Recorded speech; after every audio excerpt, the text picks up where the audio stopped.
Hello, and welcome to another episode of Critical Reactions. Your host, Bryan.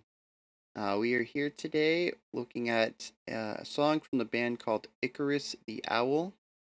This was one of the requests, though a song wasn't requested with the band, so I just searched and grabbed the top one that YouTube gave me, and it happened to be Dream Shade.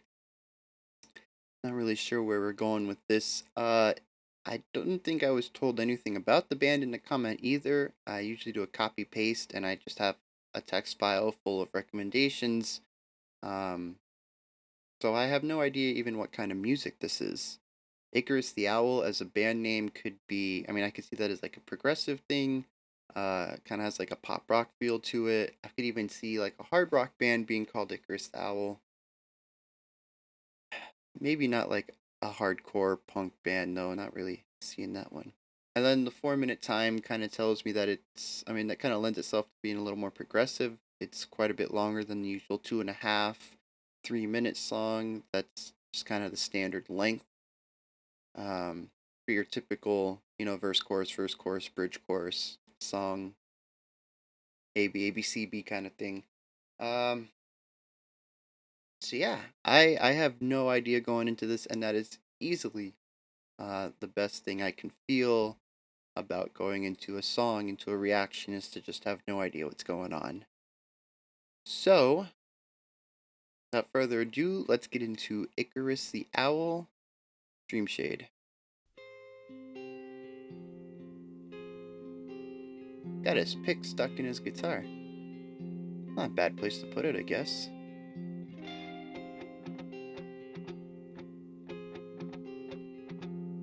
Digging that rhythm. And it kind of alternates.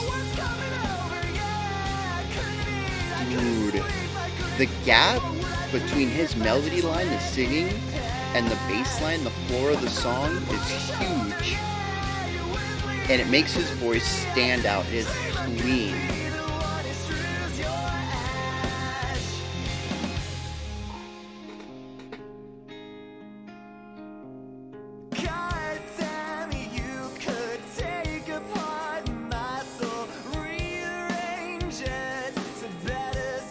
Song's got a bit of a drag to it. The rhythm just kind of like chills at the end of the bar. Interesting. That's tapping. And it sounds interesting to me. I'm pretty sure that's tapping in a major key, which is not something you hear often. Usually it's something diminished or a minor, because tapping usually happens in metal. And that just sounds really unique to me, real interesting, because I don't typically hear those quicker rhythms with that nice legato feel to it in the major key.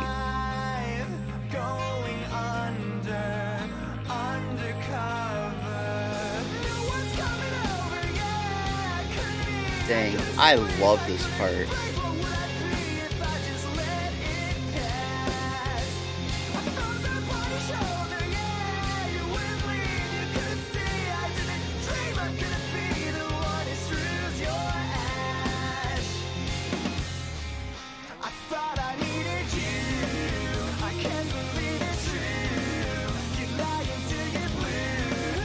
That rhythm's not dragging. There's an extra beat in each bar. This chorus is in 5/4.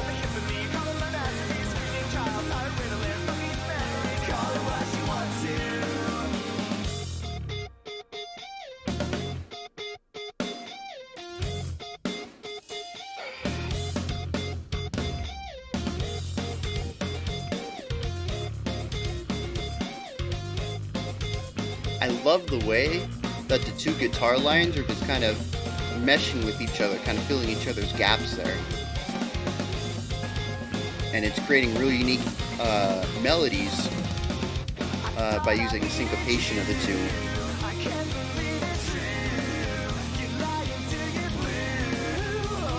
The whole song might have been in 5/4. All right. Kind of sold on this band right now. They're doing a lot of really cool things, while being, about. I'd say it's pop rock, but progressive pop rock.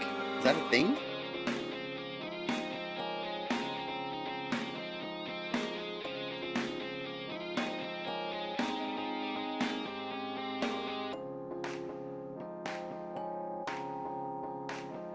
We got some sort of marimba. Nope, xylophone style device. Definitely sounds metal. I would not call that a marimba.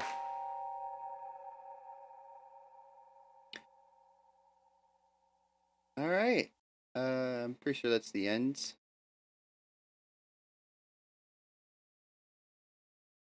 Yeah. Um. Yeah. Icarus the Owl. Geez, I'm impressed. I don't typically sway towards pop rock, the kind of lighter stuff. Um, but I mean, they're the way that they understand the relationship between instruments and instrument ranges, and the way that they can marry different rhythms and their syncopation into a single coherent idea is fantastic. That was easily the highlight of the song. Um, Both the bridge and the different ways that they utilized range between the guitars, the bass, and the vocalist, who obviously has a higher range in his singing.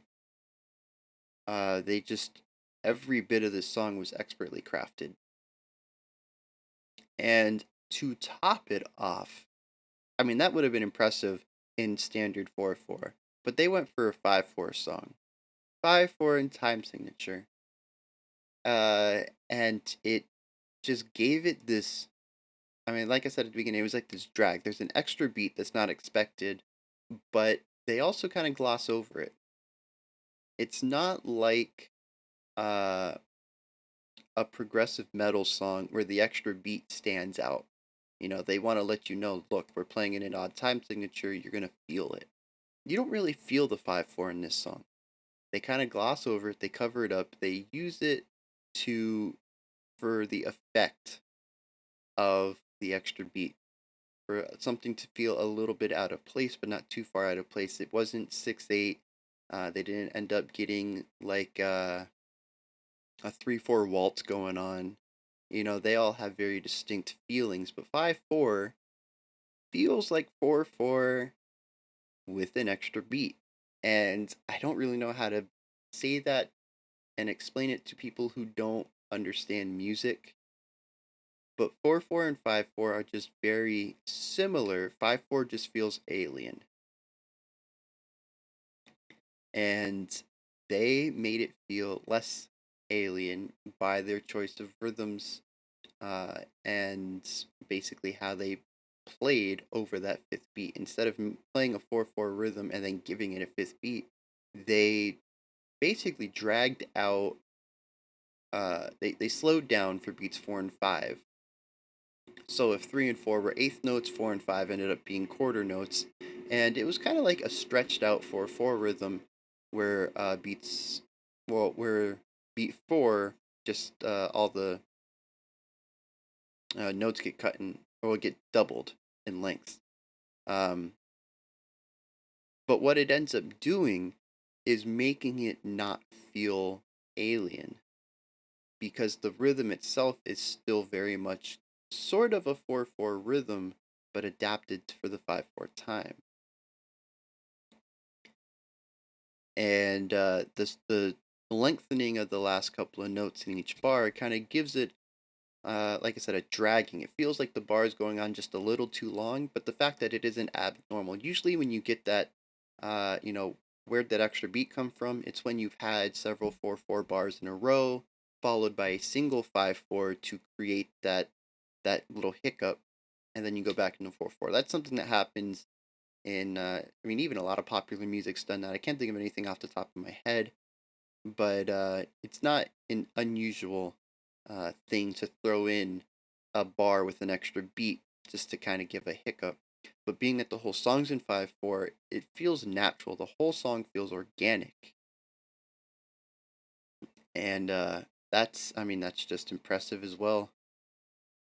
And I guess that's about all I got to say because I was just so impressed with the composition. I want to talk about the drums because drumming is usually where you feel the unusual time signature. 5/4 is going to be felt in the drums because in 4/4 you usually have accentuated hits, usually on a snare drum on 1 and 3 or 2 and 4, or just one. And since you don't have symmetry in the bar, because when you have 4/4, you can do 2 and 4 and 2 and 4, and it's always every other beat. But you can't necessarily do every other beat in 5/4 without missing the one, which means that you lose the ability to accentuate the beginning of the bar. Or if you're doing it the other way, where like it's 2/4, you want to accentuate the end of the bar, you can't always land on 5 while doing every other hit. So there's going to be some syncopation in your accentuated attacks. And I don't know how the drummer got away with that. It in the accentuation didn't feel unusual, uh, but it also seemed that it was consistent. I mean, maybe he went for like a 1-3-4. I'm trying to remember how the drum part went. There's just so much taken on that song. I'd have to listen to it again. But I mean, the bottom line is, on a first time listen, I didn't catch the 5/4 until the song was almost over. And usually, the first place you'll notice it is the drums, and the drums didn't give it away. That to me is impressive. So yeah, the drum work compositionally, I'm impressed with. The guitar work was beautiful. The whole song was amazing, and the time signature is just the icing on the cake on top of all the cool things that they did inside the song. I am. I need more reactions. No, I need more requests for Icarus the Owl. I need to know what else we got. If I don't get requests, I'm gonna do it anyways. But it's just gonna be me searching as someone who has no idea what they're doing. I'd rather fans tell me some other songs that are like this. If this isn't a usual thing for them, or if this is unusual, point me in the right direction. Basically, I need a guide going into this band. So yeah, loved it. What do you guys think, though? Have you heard of Icarus the Owl before? This one just kind of flew under my radar, and kind of sad it did, but also having experienced it for the first time, I'm kind of glad that happened now rather than any other time. It's always good to have a first reaction now. Everybody wants their first reaction now. You don't want it to be something you remember. So yeah, let me know in the comments if you've heard of Icarus the Owl, what you thought of them, if you're interested in them, if they're just kind of meh to you. All right, and like, subscribe, hit the bell, and I will be back tomorrow, same time as usual, 11 a.m. All right, thanks for dropping by, and hope you come back tomorrow. Have a fantastic day.